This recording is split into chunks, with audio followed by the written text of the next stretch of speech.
just kind of go out and do something that usually people don't do, like move to Vancouver and start doing door to door. Like my parents thought I was selling drugs, to be quite frank, and that was quite funny.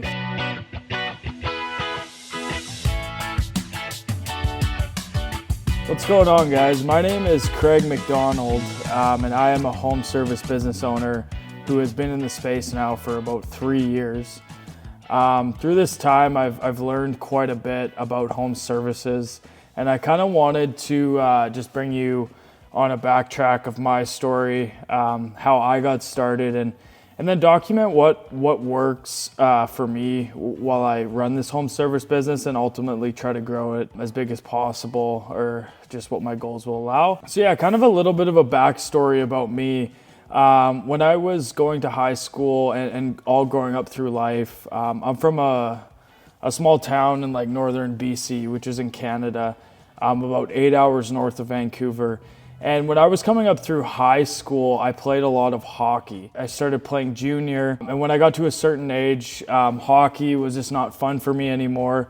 So what happened was I ended up quitting my dream of playing hockey, and I started going to school. Right before I enrolled in school, I was actually offered a job as a door-to-door salesman for a window cleaning company in the Lower Mainland in Vancouver. This company was actually ran by a guy who would do door-to-door window cleaning in Vancouver, and he actually used to play on the hockey team in my hometown, the one that I used to play for. So it was kind of a small world. So he reached out, and my initial thought was, there's no way I'm going to do this. I don't want to sell window cleaning door to door. At this point, I was just going to work a construction job until my first year of university, and then go into something like accounting and finance. But there was actually someone in my life at the time who kind of convinced me to take the leap and go do it.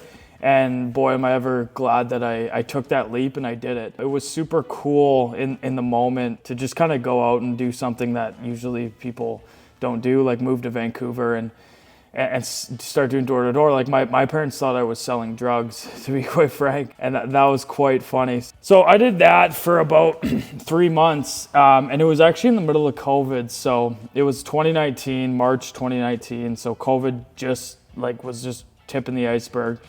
And we were knocking doors in like the middle of COVID, and like people were like super sketched out when we were going to their doors, and it was pretty crazy. So while we were there, it was actually me and a couple buddies, and one of the buddies told me, he's like, "Hey Craig, why don't we just buy this equipment and come down by ourselves, rent a place," which in Vancouver is like the most expensive real estate in Canada.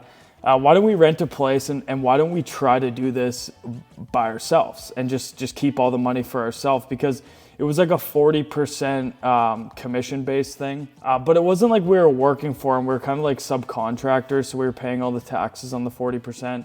And we were going out and finding our own jobs. It wasn't like we were just cleaning or we were just door-to-door selling. We were finding our jobs, doing them. So like really the difference between us doing it with him and with just us was there was no difference. So we went down there, we started out by ourselves. We rented a little apartment, we Airbnb'd it in like a little place in Surrey, BC. I remember it was like $2,200 for like 20 days, and we were like, okay, let's make the most of it. My buddy had a truck, I had like a Honda Civic at the time, and we just kind of went out and tried to do the best we could. And we did pretty good, but in home services, now I know this, we got to a point where there was like a slowdown. We hit summer slowdown and there was no more work there. So it forced us to come, well, there was probably work, but we just weren't nitty gritty enough to find it. So we actually decided to come back up to our hometown. And when we did that, I was faced with the decision, should I keep knocking doors or should I just pack it in for the year and wait till September till I go to school? Because I was enrolled in school for this year.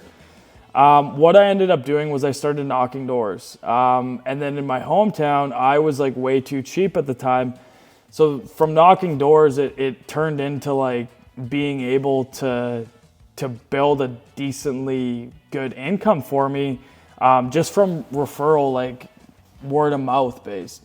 And this was super cool because I didn't have any experience running a business at all. Like, I didn't have anything really. All I had was, at this time I had a truck. I finally bought a truck because the Honda Civic was molding out in the back. So I had a truck, I had a window cleaning brush, and I had a tank.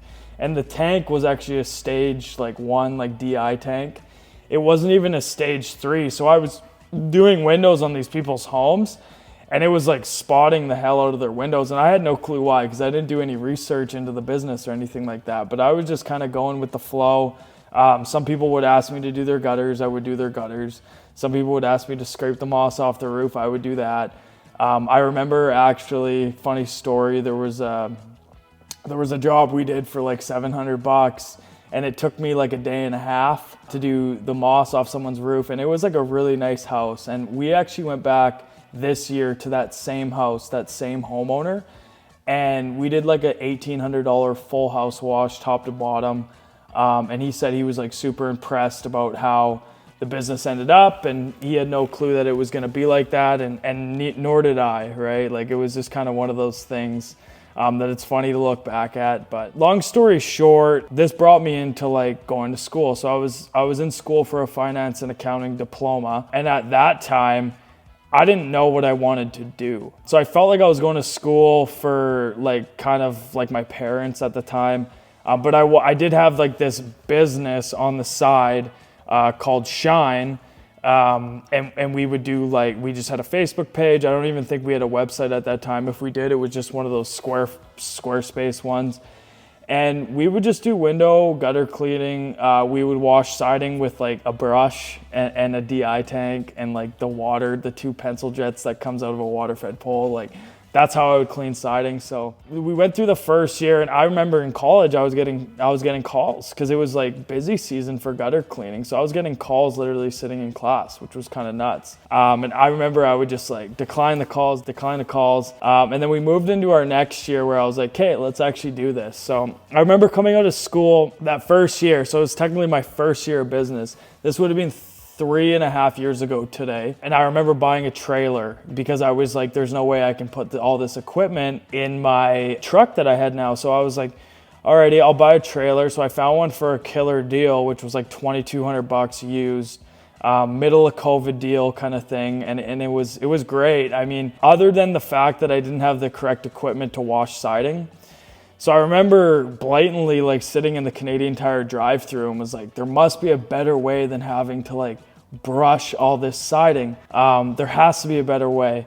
So what I did was I was researching, and there was this equipment supplier that we used to buy from, and they were called Washco. They're on the west coast of Canada. They're actually located in Vancouver, where I started door knocking. So I called up the guy from Washco. I forget what his name, I think it was Rick. And I kind of talked to him about their soft wash system. And at the time it was like $5,500. And that was insane to me. Like, I was like, there's no way I can make this work. But kind of called my dad, which I do for a lot of things, and my mom. And I was like, how do I, like, what should I do?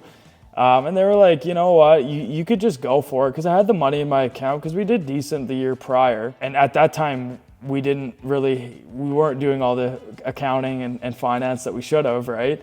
But at that time, it seemed like it was a decent choice. So what I did was I got it shipped up here. It was like $600 to ship it up. And the piece of equipment was probably like $5,500, and my heart sank. The caveat to this is I had no clue how to work it. So I was reaching out, which I do with pretty much everything.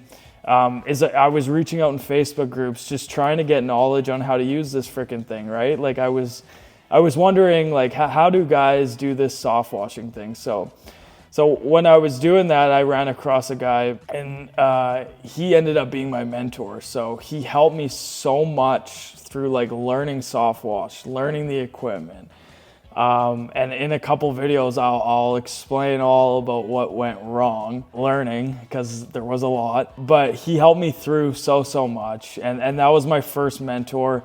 I remember one day he finally just said to me, probably after 8 months of helping me, he's like, hey Craig, like, I'm gonna need $3,000 if you want to keep talking to me, just because you do take up a lot of my time. That'll last for a year. I said no problem. I sent him $3,000, and that was my start into entrepreneurship. That was me cutting my teeth, and I think that it was great for me to be surrounded by a guy who was already doing the numbers that I wanted to do. And and it was cool. So we went through our second year and we had him as a mentor. From our first to our second year, we grew 4.5 times in revenue, and we actually added on another service, which was Christmas lights. Just to beat our seasonality. If you know anything about Prince George, BC, you know that we get a crazy winter up here. So seasonality is something that we definitely have to nip in the butt when it comes around. So if I did it again, I would have probably just done exactly what I did. I don't really look back and regret everything, just because it was so much fun, like starting. And I'm still in the journey. Like, don't get me wrong, I don't have all the answers at all. I want to use this YouTube channel and this podcast about just me documenting what I'm doing, and seeing if it can help anyone. Like just letting you guys know what I do, kind of where I am. So now this past year, got up to 8 technicians. We never hired a sales guy. I did the sales all year. We had a full-time office staff, just one person in the office handling calls, emails, stuff like that, which was a huge learning curve that I'll get into in a couple videos, I'm sure. But yeah, I totally believe that the way I went was the right choice for me anyways, just because I was stuck between like finance and accounting. Like I could tell when I was sitting in accounting class that I just didn't want to do it. It just wasn't fun to me. I remember I would always tell my parents that I don't want to become an accountant, you know, and it was something that I had to face. What do I want to do? And then this opportunity came up, and I always knew I wanted to run a business. Like when I was 18 years old, I would tell the boss at my construction company, I would tell him all the time, I want to run my own business one day. And we would go through like all these business plans and all this stuff. And we would sit down for hours and just figure this stuff out. And I was like, oh, I should rent a skid steer and do snow and all this kind of stuff. And it's funny looking back at that, probably like that was 6 years ago now, and just thinking how awesome it was. Like it was cool. I remember dropping out of college, and the marketing teacher at the time was telling me, and he just thought I was so stupid for dropping out of college to clean gutters. Like you could just tell, I don't know if he thought I was stupid, but you could just tell in his like camaraderie of like his body language and the way he acted when I told him, hey, like this is my last time in your class.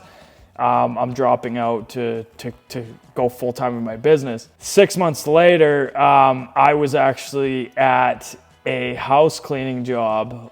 We got like a $15 house cleaning job, top to bottom. Still, we were really cheap at the time, which is something I'll get into in the next couple videos. But I got a $1,500 house washing job. I look across to the next door neighbor, and it's my marketing teacher that I told like 6 months prior that I'm gonna drop out of college to pursue my dream of becoming a professional house washer. So I mean, everything happens for a reason, and that's just kind of a little bit about my story from like, I guess you could say like this jock athlete kind of guy to running a home service business that does around $500,000 in sales per year. We are a very seasonal business. So at this time of year, it's January here and we're pretty dead, but I use the time to like build systems and get ready for next year and travel the world, which I'm going to share with you guys as well. So yeah, if you guys have any questions or anything like that, just drop a comment below.